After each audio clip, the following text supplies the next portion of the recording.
Hey folks, it's Kevin, and this week I want to talk a little bit about graded comics, whether it's CGC, CBCS, or some other grading company. I want to talk a little bit about why people get comic books graded, why people buy graded comics, and at the same time talk a little bit about why people don't get comics graded. This isn't intended to be a pro-slab or anti-slab or anywhere in between. I just want to talk a little bit about what motivates people and then what motivates me, why I have graded books. Now, I have a collection of about 5,000 comics, give or take, about 130 of which are graded. And I've had a lot more than that. I've cracked a lot of slabs over the years. And I want to talk a little bit about why I crack slabs as well. So let's jump right into this. Let's give you a little bit of introduction to graded books, talk about why people do and don't get their books graded, and some of the things that motivate me when it comes to graded comics. Now, let me say before we get too deep into this that slabs are neither inherently good nor inherently evil. And the reasons that people give to get their books slabbed and the reasons people give not to get their books slabbed are equally valid. And there are going to be plenty you agree with and plenty that you don't agree with. And, there are lots of slab books that are out there. There's one example of mine, Daredevil number 8 in a 9.0, which is the first appearance of Stiltman. But the point is that everybody collects slabs or doesn't collect slabs for innumerable kinds of reasons. For example, some people are big on the value retention, that not only do graded books maybe inherently increase the value of your book, but it'll retain the value and maybe not be as susceptible to fluctuations in the market. So it does create a little bit of stability in the value of your collection. Some people like me, for example, are sort of condition snobs, for lack of a better term. We like higher grade books, and a slab is a way for us to guarantee that that book is of a particular grade that we are looking for. There's not a guessing game necessarily when you're thumbing through books in a store or when you're going through books online to see that kind of stuff. There are some people out there who collect slabs and they want to have the highest grades possible. There are people who just collect 9.6s or collect 9.8s. Me, myself, I have two 9.8s, and you can see them right behind me here. And technically, one of them really doesn't even count. One 9.8 that I have is Immortal Thor number 9. The only reason I bought this is, and I did buy it, already slabbed, is that I just love this Alex Ross cover, the Enchantress tearing up Journey into Mystery number 83, and I thought it would be a good display piece. And I got this book online for cheaper than the time and the cost it would take to ship it and to pay for the grading and to get it returned and everything else. So cheaper than a wall hanging, and so I use that one for that purposes. And the other one that I have is right here. This is just Gru number 1 from Pacific Comics, and the only reason I have this as a 9.8 is because it's a book that is sentimental to me. It's a relatively inexpensive 9.8. I didn't get it for very much money, so it's just kind of cool to say that I actually have a legit 9.8. I don't really pursue 9.8s. Yeah, I want to get the highest grade that I can, but at 9.8s, as we'll discuss probably a little bit, the prices can really skyrocket on that. So there are a lot of people who slab or get slab books because they want to have the nicest copies. And then, of course, the other side of the argument, the people who are adamantly against slabbing will say things like, oh, books shouldn't be entombed. Books are made to be read, not held up and looked at, or not encased in plastic to last forever. And it's a valid point. Some people would disagree. Some people would agree. I mean, the opinions are all over the place. But for me, I kind of straddle the fence. I know it's kind of taking the coward's way out here, but virtually every book that I have that's slab behind me, I do own in some other form. I might own it as a Marvel Masterworks, a hardcover trade edition like all the ones that I have here on this side that you can see. I might have them digitally, but there's some other method that I have the book in that I am able to read it whenever and however I want. So just because a book is slabbed doesn't mean you can't read it. Yeah, you can't read that particular one. I mean, I can't read this one unless I want to crack it open, but I can read Daredevil number 8 in a Marvel Masterworks that I have right on the shelf here. So there are lots of positives and lots of negatives and lots of reasons why people slab or do not slab books. And as I told you, that's not really the reason why I'm doing this channel, this discussion on the channel right now.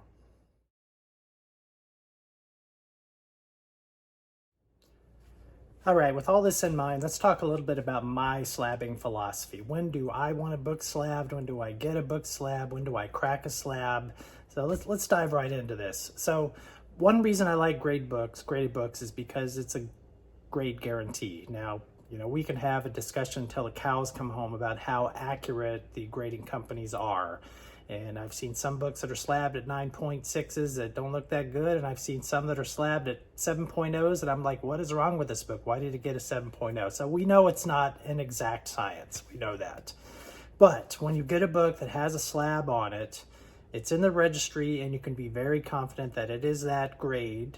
And that if you sell that book, then you could sell it comfortably at that grade as well, assuming that you decide that you want to sell it. So you know you are getting that grade. And kind of going hand in hand with that is, for me, that most of my shopping anymore is online. I mean, I do get to go to conventions occasionally. I do have a couple of local comic book stores, but and there's nothing that is a substitute for thumbing through those boxes, being able to pull out and inspect raw books to see if they meet your grade minimum. But in a lot of scenarios, particularly where I am, we don't have a ton of conventions nearby. I pretty much exhausted all the local comic book stores of stuff that I buy.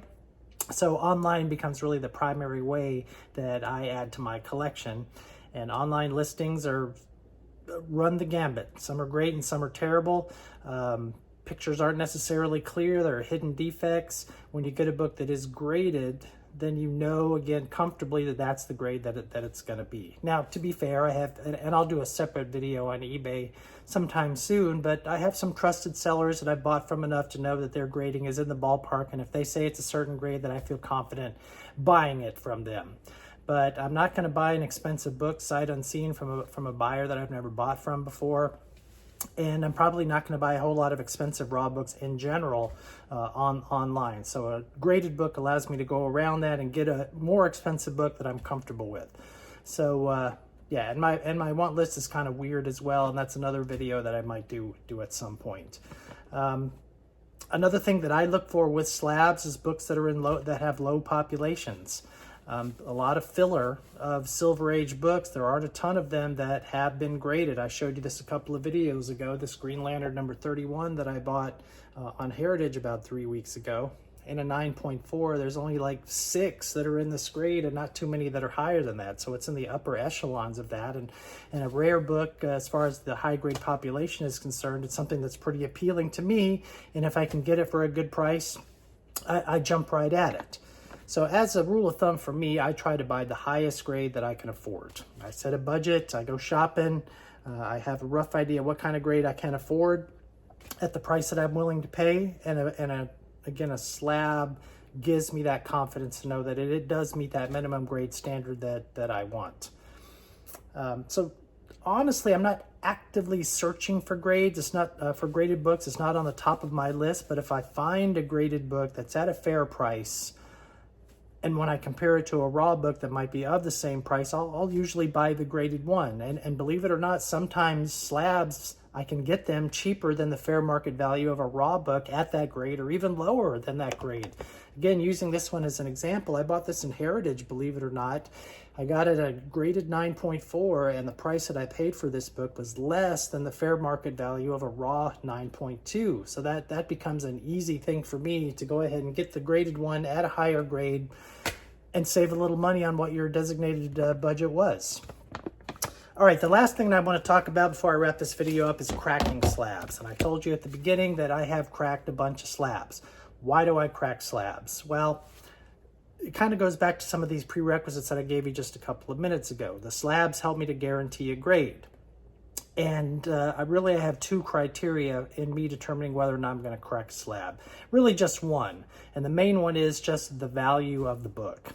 If it's a cheap book, and sort of my threshold is about $250. If that book is worth less than $200 or $250 in that slab, chances are I'm going to crack it. I'll give you an example. So here is an Amazing Adventures number 11. This is the first appearance of the Furry Beast. It was a slab book. It's a 9.0, and the value of this book has dropped over the last few years. It's like $150, give or take, a little less in this condition, and I decided to crack it. Now I do save the little certification thing there, and I stick it on the back of the backing board just so I can remember that it's slabbed. I know I probably should send it in so that they can update the census, but I don't do that. but it just makes financial sense, and that goes hand in hand with the other thing that really impacts whether I crack something or not, is that just slabs take up a lot of space. They are big, they're bulky, they're heavy, and a raw book is a lot lighter, it's a lot smaller. I can get a bunch more raw books in a box, and so keeping a $40 or a $50 or even $100 slab when the fair market value of a raw book is roughly the same, it makes a lot of sense just from a practical standpoint for me to crack it so that I can have room for more books. That philosophy is not going to work for everybody. I get that. I'm a little quirky. I'm a little weird when it comes to this kind of stuff, but I don't have any problems cracking slabs if they're not terribly valuable. Now, am I going to crack that Daredevil 8 9.0 that I showed you earlier in the video? Probably not. I mean, that book is $400 or $500, and it being slabbed in that grade with the population of that book, I mean, it makes more sense to keep it encapsulated, and I can read it anytime that Marvel Masterworks that I want. So anyway, that's a little bit about my philosophy on grading, what I look for in grade books, some of the pros and cons of it. Look, I'm just getting started on this channel, so if there's anything that you want to see or that you want me to talk about, maybe that isn't covered very well in the comments community here on YouTube, leave a comment. Let me know something you'd like to see. You want to look at my collection? You want me to talk about my top 10 valuable books? You want me to talk about this and that? I'm happy to do it. So give me a thumbs up, give me a like, follow me if you are so inclined. Hopefully you liked it, and I will see you on the next show. Thanks so much.